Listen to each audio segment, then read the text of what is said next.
Hello everybody. Happy Friday. Happy weekend.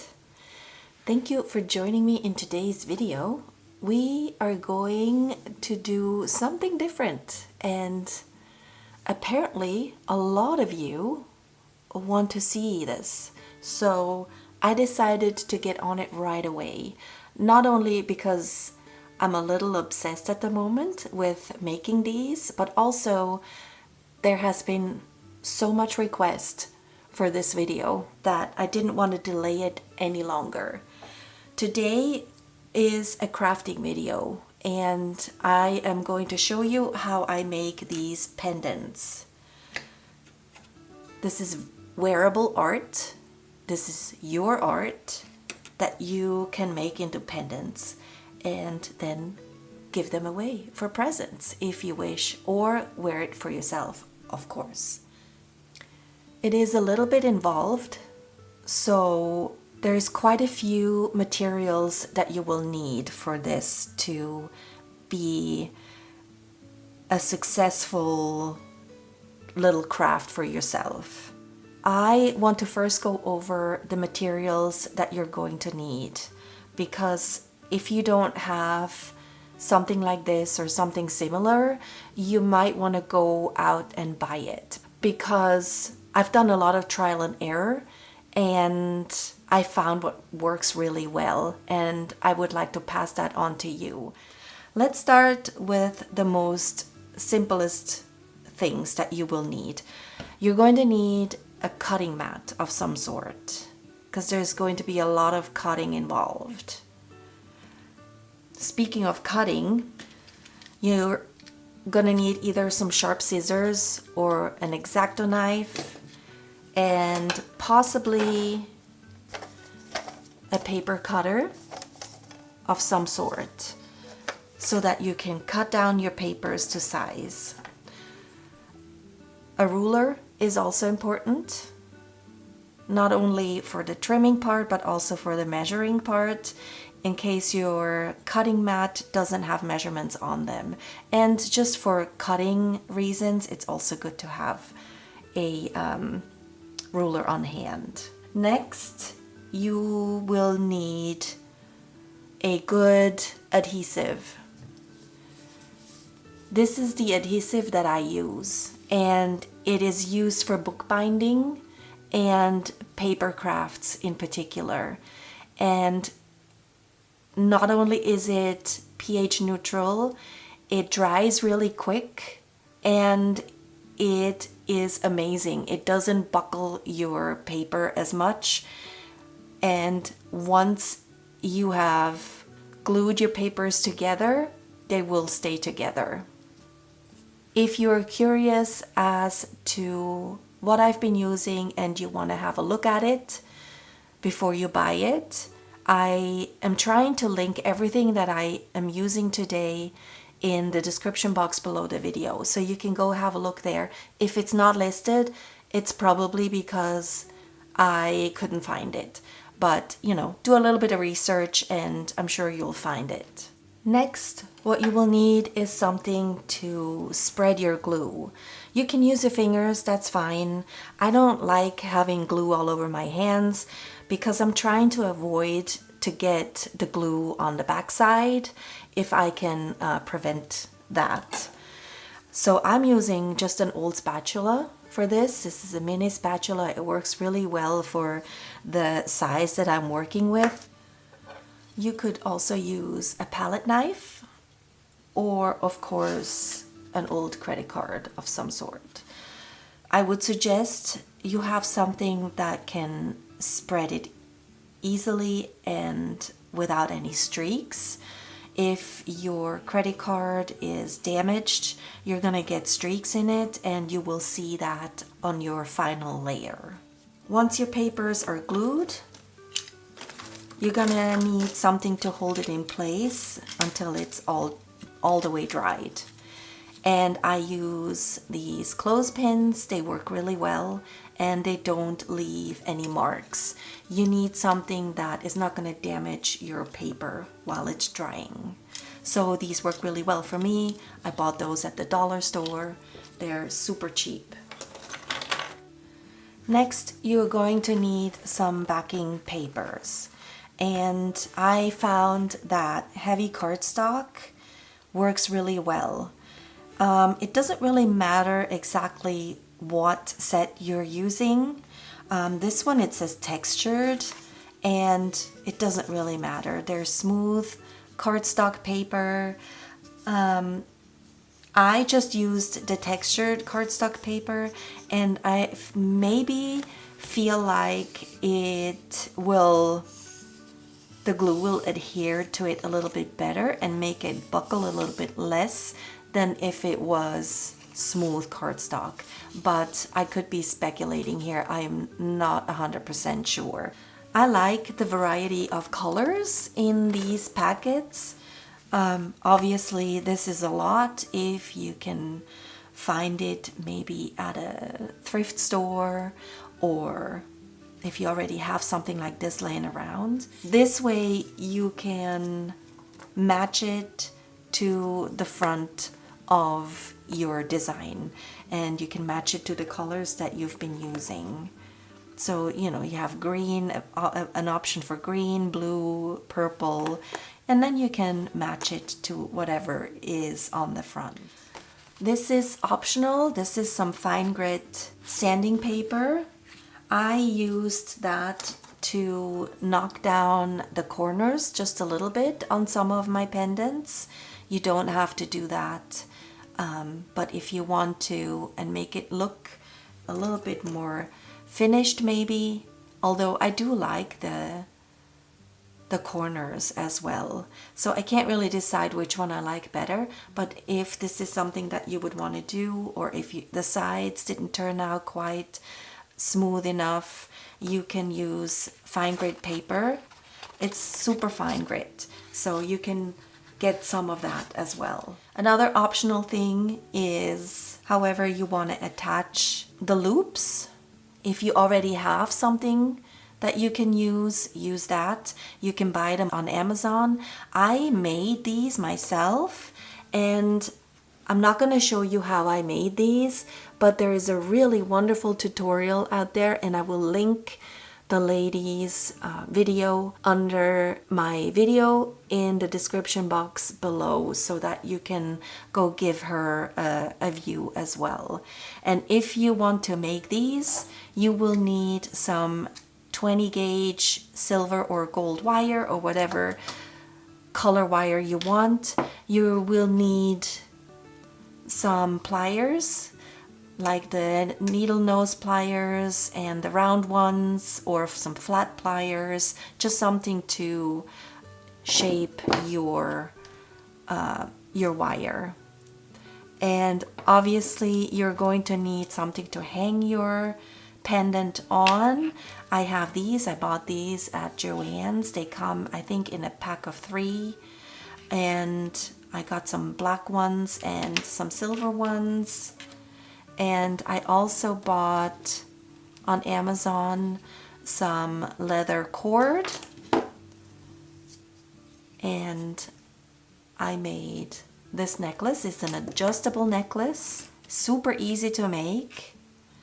And if you want, you can add a bead to it.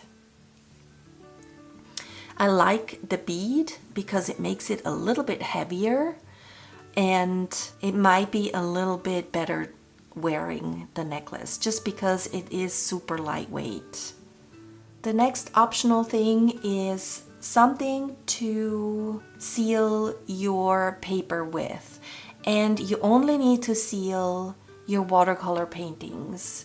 And for that, I use Cold Wax Medium by Gamblin. This is the one that I have. There's different options out there available. This is the one I had on hand, and that is what I'm using. Obviously, you don't need to do that if you don't use watercolor paper. If you use a different paper, if you use cardstock, you don't have to use that.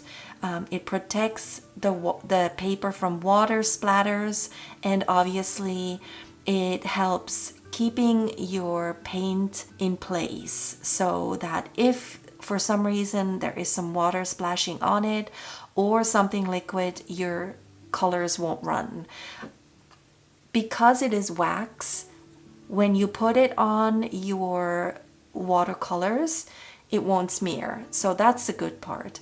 I don't like using sprays. I try to avoid it as much as I can, just because there's so much overspray always, and you never know whether you actually hit all the areas.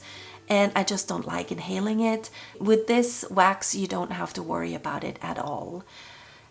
So if you go that route and you choose wax, you're gonna need a soft cloth of some sort. This is an old t-shirt, just so you don't leave any lint behind. And then you can use this to apply your wax. I will show that a little bit later, but again, if you're using a different kind of paper, you won't need the wax. Of course, you're going to need something to cut. Like I said, you can use cardstock, you can use different kinds of paper. I would suggest something that is a little bit heavier in weight, but in this case, I want to use my own paintings because these are paintings that I made that I don't really want to hang up anywhere. I don't want to do anything else with it. And this is the perfect opportunity for you to cut things down and make something new out of it. And then it becomes wearable art. I'm making pendants, you can make earrings out of it. The possibilities are endless. Obviously, the simplest way to do this is to just cut down your papers, maybe in strips, and cut it to the size that you want. I contemplated buying yet another paper punch, and I decided not to because I don't know if this is just a fad and it'll go away and it will never make them again. Then I have more punches around that I don't need anymore. So what I did is I cut out my own shape, and this happens to be the size of the paper punch. Just in case I want to buy it later on, I can still use this as a vignette to try and figure out which part of the painting looks best. And honestly, this is my favorite part, because the moment you look at your big painting in a smaller size, you can see so many different things. And I love this process. So what I do is I saved the cutout and I look for the perfect little pendant, and then I put the cutout inside, and then I cut around the cutout. And the reason why I do that is, for one, it's easier to cut out this way, but also it stays true to size. And if you need to trim it, you still have a little bit of a margin to trim it, and it will still stay the same size. So that's my reasoning behind it. If you want to do it a different way, of course you can do that. Now, if you are going to use a punch, you can use any shape, of course. This happens to be a 1-inch round. If you turn it around, you can also use this as a vignette and try and find the perfect little cutout for your pendant. Something that I found works better is if your paper is a little bit busier. For example, this one wouldn't work very well because the shapes are very big. I mean, you could still use it for something, especially if you have put some form of design on top of it. If it were just the pink circles, it wouldn't work very well for such a small cutout. You could still, like I said, try and find a fun little cutout. But what I found is busier things work a lot better. For example, you could just use this cutout here, or You could make this a cutout, and that works so much better and gives your pendant a lot more interest. Of course, if you don't have any paintings that you want to cut up, what also works really well is paper that you tried your colors on, paper that has splatters. You can find something interesting here. You could even, you know, just hold your little paper over it and use it as a viewfinder and see if there's something that sparks your interest. Now, these are maybe not the best options, but I will insert a clip of the paper that I used for these and how I cut that one down. And this ended up being just a regular piece of paper with a little bit of decor on it, a little bit of doodles, and then I just made sure that I would find some circles that look interesting. After I cut it down, I started decorating it a little bit more, because this one looks fine by itself, but if you add a little bit more doodles to it, you can make it look even better. So all I did was I added some lines and some of my dots, and now it looks like a whole different little painting, and you made it into something even more special.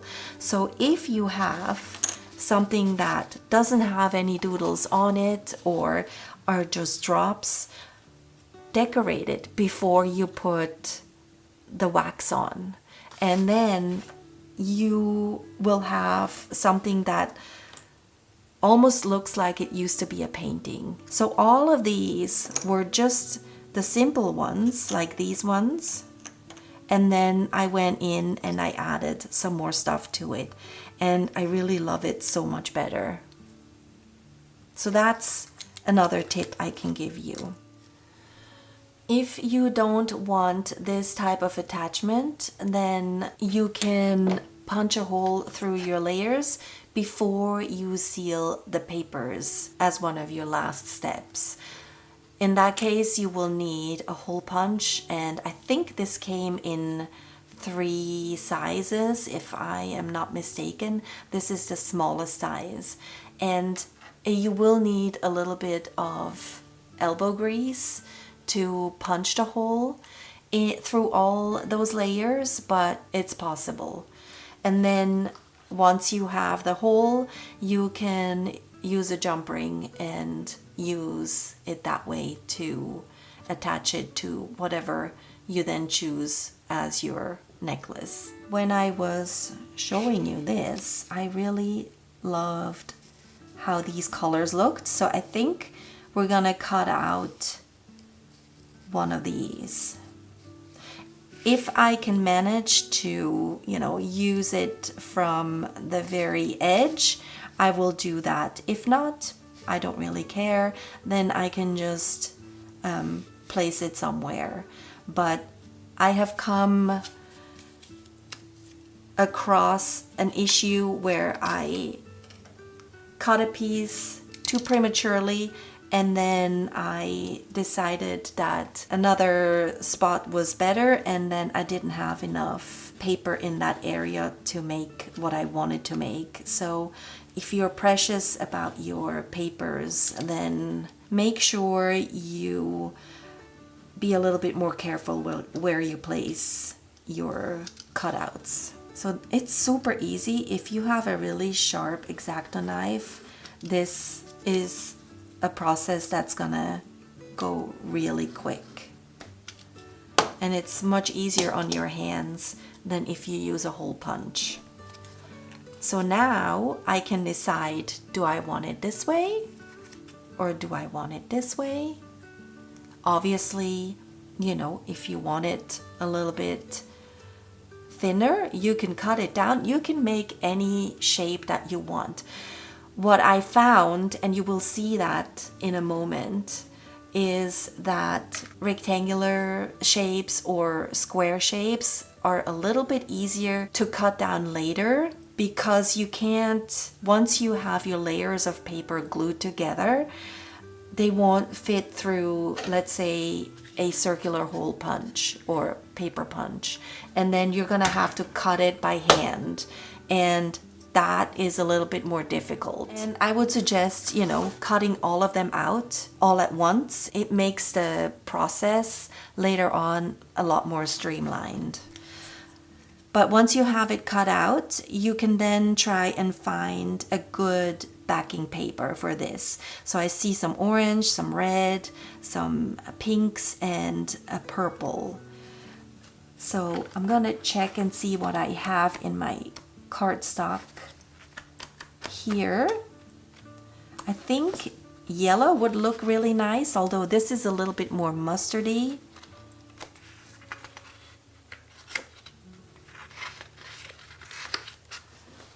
This one works really well too. Of course, you can also just use black if that's what you want. I like to use the colors because it makes it a little bit more cheery. This kind of looks fun too, but it might be a little bit too bright for me. I keep all of my papers, and you never know what you're gonna be able to use it for. For example, I might still have some of this. I actually really like that. So I'm gonna see if I have more of that paper, and then I'm gonna use this paper. I found some more. All right, here's another tip. It's much easier to work on a smaller scale.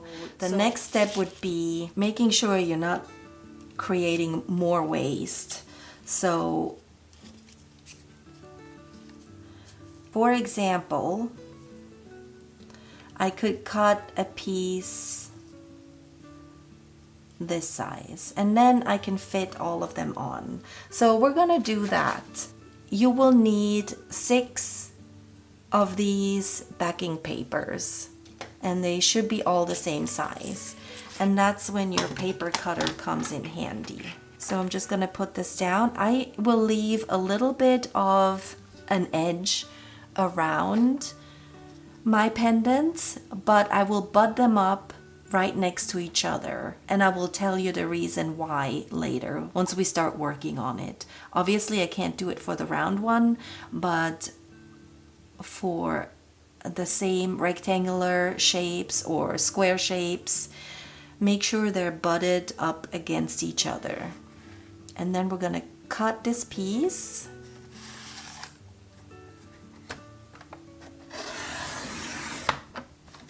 So let's see how many we can get out of this one. It doesn't have to be precise now that we have one side. I just want to make sure I can make the most out of my papers. I didn't cut this one. There we go. So about, I would say about here.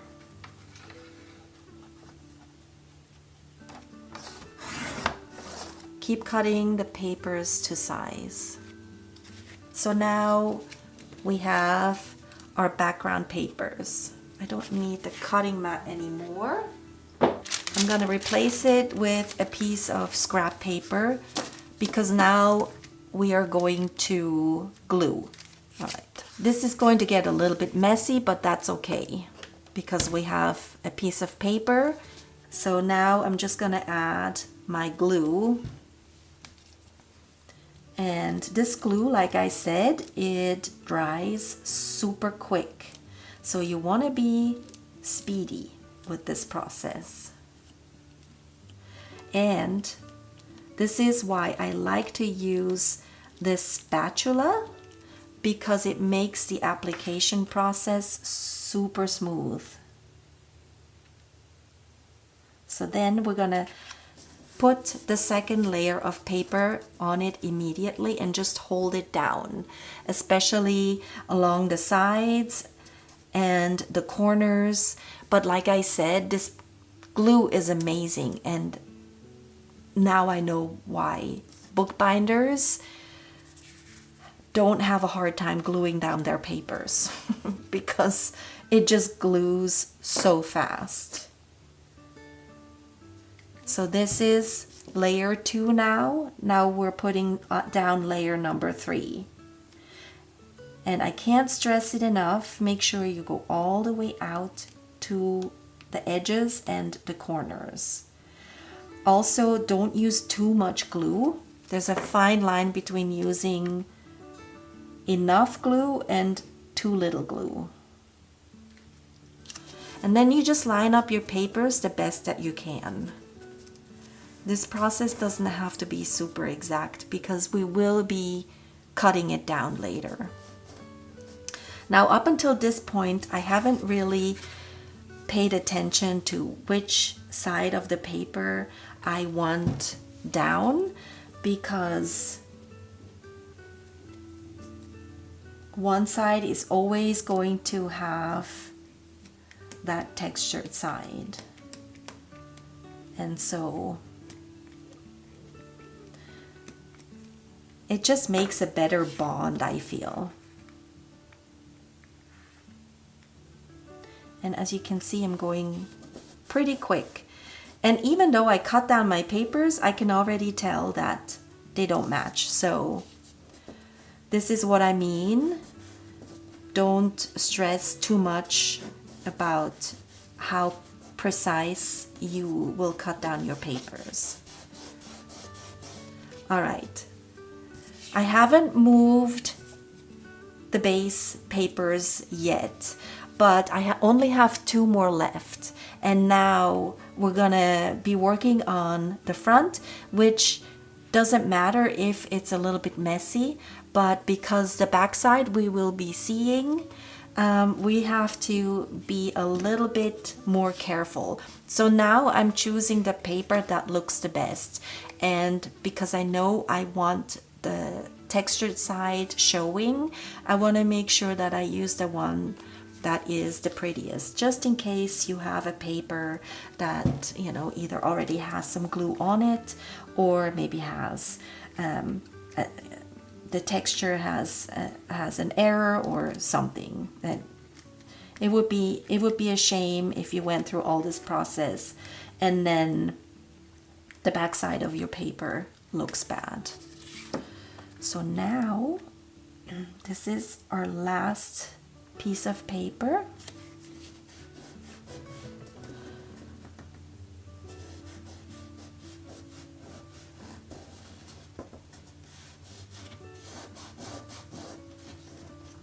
And the next step is, now this is the first time I am moving my paper. So I'm gonna peel it off, and it will stick to your bottom layer a little bit, but that's okay. See, we've messed it up, but now I use a clean slate and I'm turning the paper around and I'm putting my last piece of paper on the bottom layer.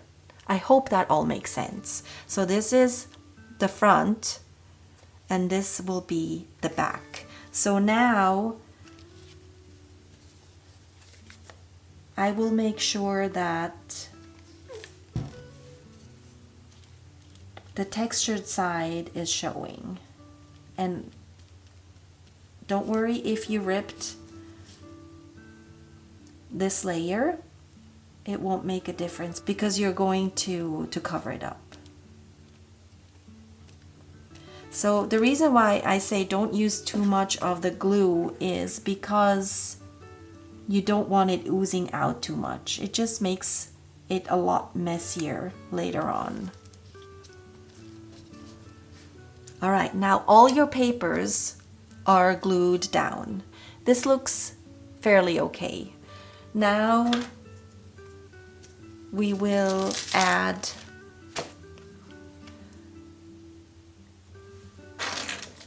the clothespins. And then we can let it dry completely. So I make sure that I especially put it on the sides. And if you want, you can add something heavy on top.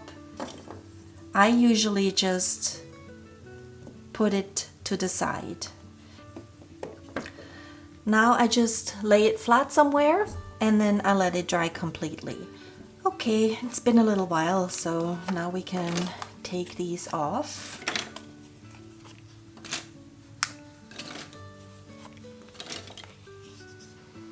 And again, I'm looking at the best one. So this one is still the nicest side. So now we can glue these ones on. And so here is the trick for giving a little bit of an overlap, because as you can see, the papers never really line up exactly. It's just good to have a little bit of an overlap there. I think this works well.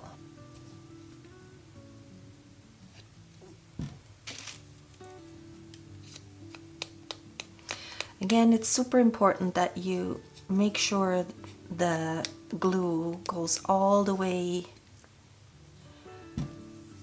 to the edges and the corners so that they don't lift later on.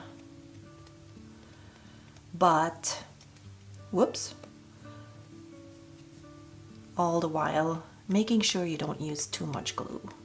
And this is really, I cannot stress enough how handy the spatula is, because it will scrape off the excess.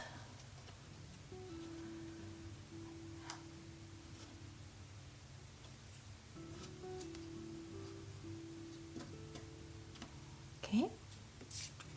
And then the next one. And again, this is also nice to work in batches, so you can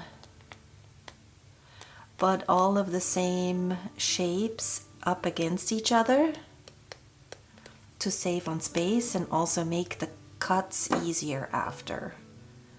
So now this one I'm gonna line up and butt it up right against the other one as best as I can.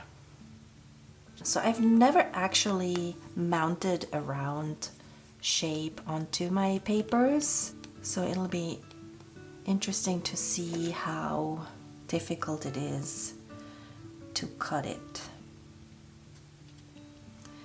And so now I am going to clip those back together. Obviously the round shape is a little bit more difficult and I won't be able to reach the inside, but I have a feeling it's gonna be okay. And I'm also going to add a little bit more pressure to it.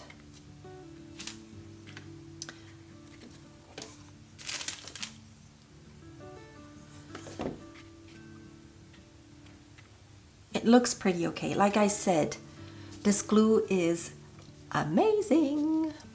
All right, so while this is drying, let me show you how I decorate these pendants and make them a little bit more unique. I'm going to treat them as if they were actual paintings. So I have my fine liner markers here, the 005 and the 01 of the Micron Sakura markers, and a thicker one if I want to make thicker lines. I have my dotting tools. And so now I'm just gonna decide what I want to do. Maybe we'll go from the middle here.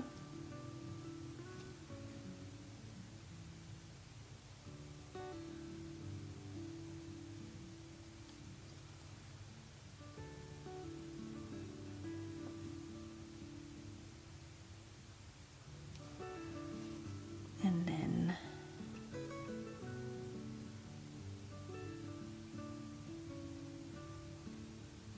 make this look more like a sun.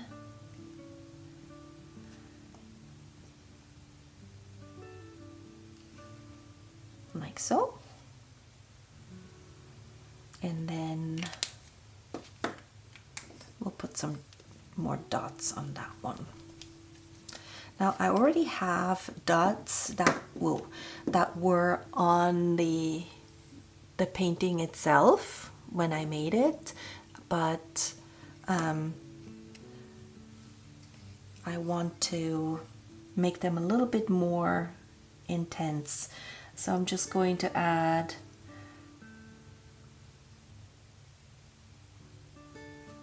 some more of the acrylic paint on those, and then I want to add some dots around.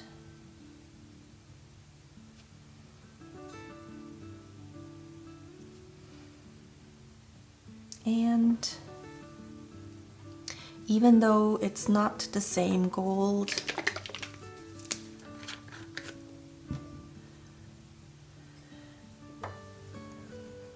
we'll use the gold because I already have enough black dots. We'll use the gold to add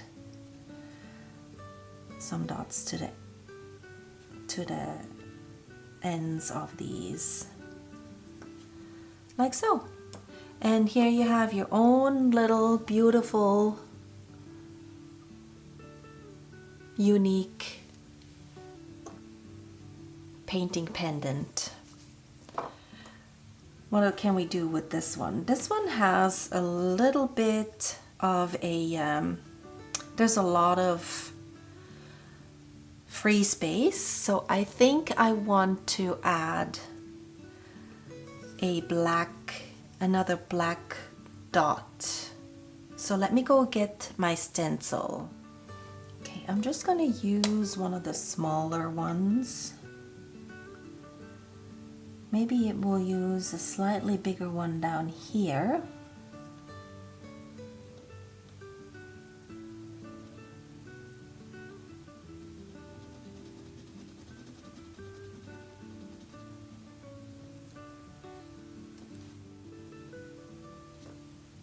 One here.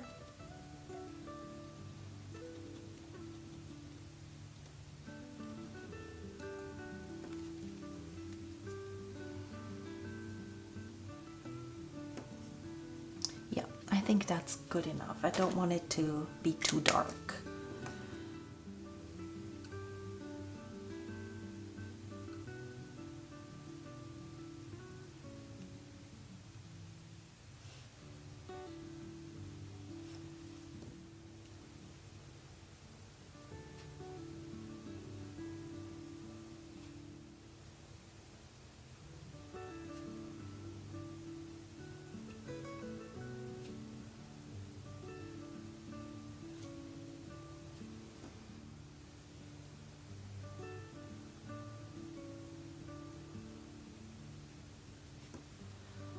Obviously, you would have to let these completely dry. I usually let them dry for a day, and then I can add the wax medium over it.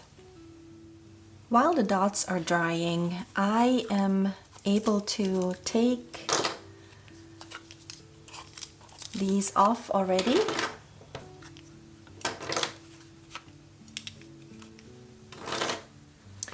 And now I can cut them down to size. For this, it's really important that your knife is super sharp. So if you have a dull blade, just clip it off and use a very new one.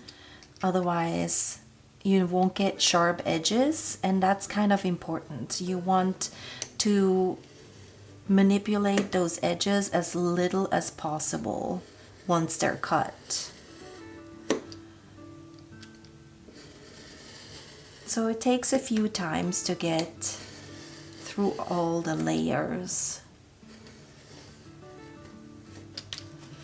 But then you end up with a really sharp edge. So now we're going to do this side.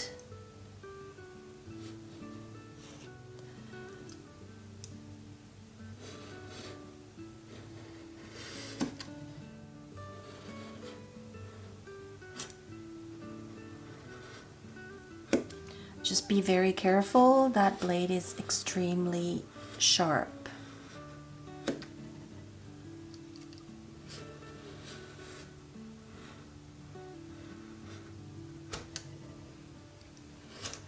Okay. If you have a little bit of the paper sticking out, rather than tearing it, you can use your sanding paper and just sand it off. Or if you have an emery board, you can use that too. So now I can just go in between the paintings and I only have to make one cut.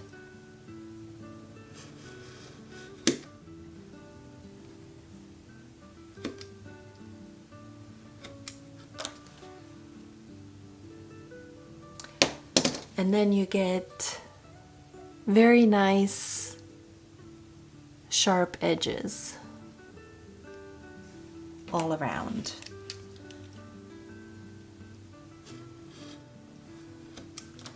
Okay.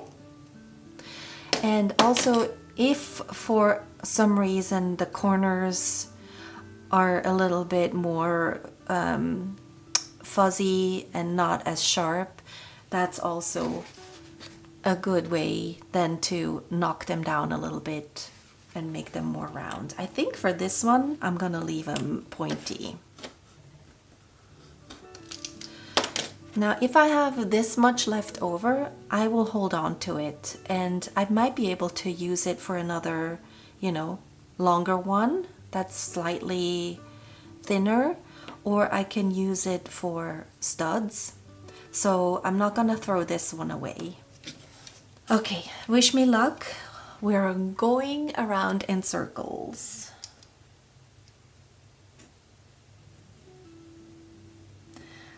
I am not sure what's easier, to just go in around in the circle once and then just keep going, or to do it in sections. So I'm learning alongside with you. Yeah, this is definitely much harder. I'm not sure I want to do a lot of those round ones. I don't know, guys. I'm not a fan of the circle shapes. It might be easier to cut these to the size of your circle, and then just be very careful gluing them together. Can I go this way? Ah, no. I'm too scared. We don't need to see blood on my channel today.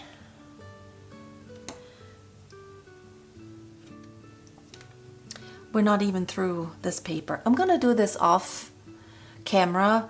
I just feel more comfortable just in case something happens. And then I'll be back once I cut this out, and then we can compare the edges from the round one to the rectangles. Okay? I'll be right back. Okay, I was able to cut it and it went more or less okay. There's a little bit of some jaggedy edges still, and here is a little bit where the paper ripped. So again, you can try and knock those off on your sanding paper. I would prefer to wait until this is completely cured before I do that, just so I don't risk the paper coming apart. So you would have to wait to do that until the next day. I like to give my papers another day to dry, and then I would go in and do that. But that seems to work okay. And then don't forget, we also have to seal the edges anyway with more glue. Now, off camera, I did one where I punched the circles out first with the paper punch and then glue them as circles. And it works, and it's a lot easier to line up the circles than I thought it would. So this is a better technique actually when doing the circle shape, or an oval or a different kind of shape that has not all straight edges. What you won't get is that very sharp cut line that you get from cutting the straight edges. So you will see a little bit more of the stacked paper. But to be honest, it doesn't really bother me because it is a handmade item. So it's kind of fun to see, all the elements that went into it, in my opinion. If you are new to this and circles is what you want to do, then I would suggest doing it that way instead of cutting rectangular shapes, glue them together, and then try and cut it out with your X-Acto knife. Those are just my 2 cents. All right, we're almost there. The next step that we need to do is we need to seal the back side and the sides of the pendants. If you want to knock down the corners, you should do that at this point and then seal it. But again, I would wait until the next day to do that, just to give the papers enough time to bond and cure. This is why I love the spatula over anything else, because it just gives you a nice, even application of the glue. Now I'm doing the back side and the two of the sides all in one go. I need to have somewhere to hold on, and that's why I'm waiting for that glue to dry before I can do the last 2 sides. And I'm making sure that I am also including the watercolor paper in this step. So I'm bringing the glue all the way up to the watercolor. If by some chance I got it on the top, on the surface, I will wipe it off. And then I'll set it to the side and let that dry. And pretty much by the time I'm done with everything, I can go ahead and pick it up and finish the other 2 sides. Again, it's always super important not to use too much glue. The more glue you have, the more you have to fiddle with it. And then your back is going to end up looking uneven. Even though the glue kind of settles and evens out on its own quite well, you still have to make sure that you don't have too much glue on it.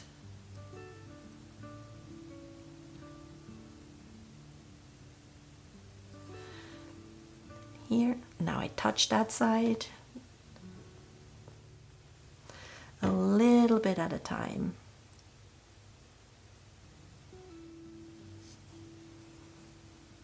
It looks fine.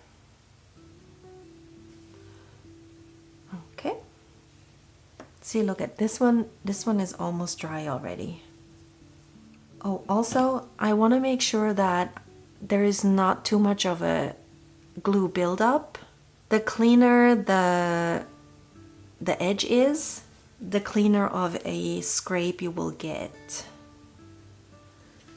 So I should have done that before I started, because the glue sets really fast.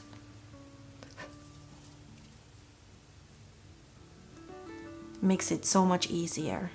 If I were to punch a hole for my jump ring, I would have to do it before this step, remember that.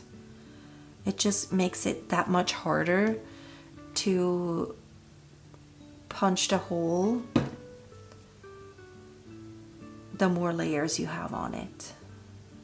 Now this doesn't make it watertight. You still are going to have to wait to wear these pendants until your perfume has dried and so on. You don't want to spray perfume onto a piece of paper, no matter how well you seal it. Hairspray, like you would do when you would wear pearls. You're supposed to add your pearls last. The luster otherwise will come off. So if you're working smart, you can get these done in a day and then let them dry overnight, and then come back to it the next day and seal it with wax. The round one, I'm gonna have to just do the back first because there's no way to hold on to it to do the sides once I applied the glue on the back. Now I haven't actually tried wearing these for a whole day just to see how they hold up, but you know, it's costume jewelry, so you wear it for a night out and then you put it away. You don't wear it every day, all day. And if you were to sell these, I would definitely warn my customers of all of that so that they know. So look at that. This one's already dry. The sides, not quite yet, but I can hold it this way now. And I can do the rest of the sides. So this one's still a little bit wet, you can tell, but these will dry in no time and then I can go ahead and finish them up. Let's talk about the wax real quick. This is what it looks like. It's cold wax and it's solid. And this is a pendant that I have already waxed and buffed. So I don't know if the camera will pick this up, but this is from the same painting. This one is unwaxed and this one is waxed. And if I tilt it a little bit, you can see that the waxed one has a little bit of a sheen to it.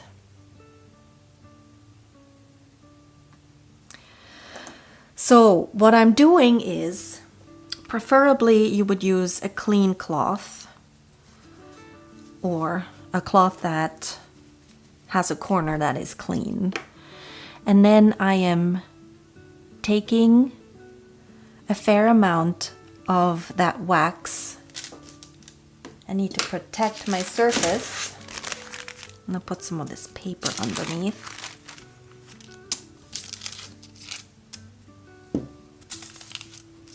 And and I smear it over the top. And you can be fairly liberal with that.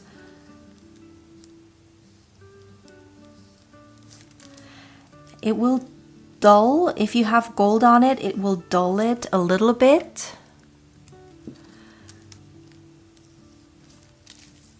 But it will come to life after you buff it. Once I have it applied everywhere, I take most of it off again. But not to the point where I am scraping it off. You want a very thin layer on your surface. And you can tell by rubbing across it if there is enough of that wax on it, because it will feel a little bit rougher than the other parts. Now, the thing with wax is you need to let it cure a little bit. So it needs to stay on here for a little while. And I do this again, I put it on, I leave it overnight, and the next day I come again with a clean cloth. And what I then do, and unfortunately I have already buffed all of them, I think, but I'll show you on this one that's already done. I'll go over my pendant and I rub it like this. And I rub it everywhere, and that will heat up the wax and make it stick to the watercolor paper, and that will seal your pendants. You can also do that to your full-size paintings to preserve them and to make sure nothing happens to the watercolor that's on top. Because remember, the wax is water repellent. So if something splashes on here, actually, you know what? Let's try it. Why not? Let's make it, do a little experiment. Hold on. So I have water in this, and we're gonna put a couple of drops on top.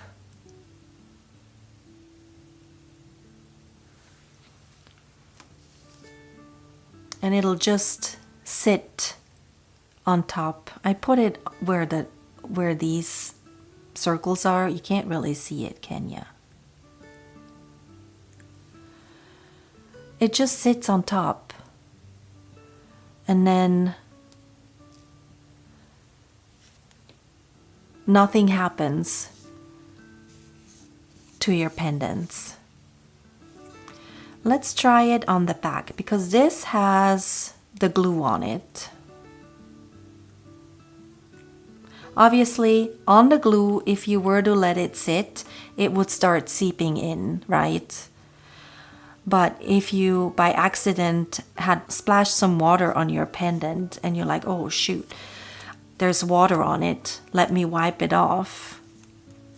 It's not even sticky. And this is why I love this glue. It's well worth the investment. I don't know how much it was. I can't remember. But I have it linked in the description box for you all. And this is why I like using the wax over a spray that will seal. The last step you would do is you would attach your rings that you can then use for your necklace. And because I have some gold elements on these, I will use the gold ones, but I also have silver ones I could use the silver for this one. I would probably use the gold for this one. It just, you know, you be the judge. It is your pendant, and then you can do with it what you want. But for this one, I'm going to use the gold. You can use E6000. That's a good one. It just needs a good day to cure. The other thing you could use is a little dab of resin and then you place this on here, hold it under the UV light, and it'll cure, and then you wait until it's fully dry again the next day before you handle it. But for this one, we're just going to use the E6000 glue. Then you decide which one is the top. Do I want it this way or do I want it this way? I think I want it this way actually. So we're going to find the middle. It doesn't need a whole lot. And then we place it flush, preferably in the middle. And I like to clean up the edges a little bit. I don't like to see all that extra glue.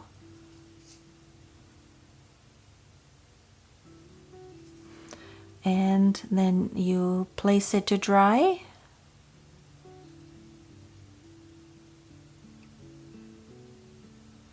And then you have your own wearable art. How fun are these? Honestly, I want to just keep making them. So much fun. I'm going to quickly show you how these have turned out. This one has all of its sides and the back sealed with the glue. It's just a little bit wet here still. So tonight, before I go to bed, I'm going to apply a thin coat of the wax. Tomorrow morning I can buff it, and then these will be ready for the hardware to be attached, and then they are ready to be worn. I really, really like the color scheme of these. I might keep one for myself. I'll probably leave a picture at the end here so you can see what they look like when they're all done and ready to be worn. I know I showed you the resin ones, the earrings and pendants, but this video is already too long as it is. If you want to see how I made these, it's more or less the same steps, except it has resin over the top. I will make another video. I'm not sure if I'm going to make it for next week or if I will be making it for a future video. So just be on the lookout for it. I will make sure that it's clear what I'm talking about in my description of the video. Thank you so much for joining me today. Thank you for all your feedback. Your comments were overwhelming. I cannot reply to everybody, unfortunately, but I hope you found this super helpful and you will make some wearable art of your own. This is not something that I usually do on my channel. Usually you see me create said art, but I might do something like this again if I have a good idea that I want to share with you all. Don't forget to check out the lady that creates these little hardware thingies for your pendants. It's so much fun to make. And so I'm gonna say goodbye here. Thank you so much for tuning in. I hope you enjoyed it. I hope it was worth it. Stay creative wherever you are in the world, and I will see you next Friday.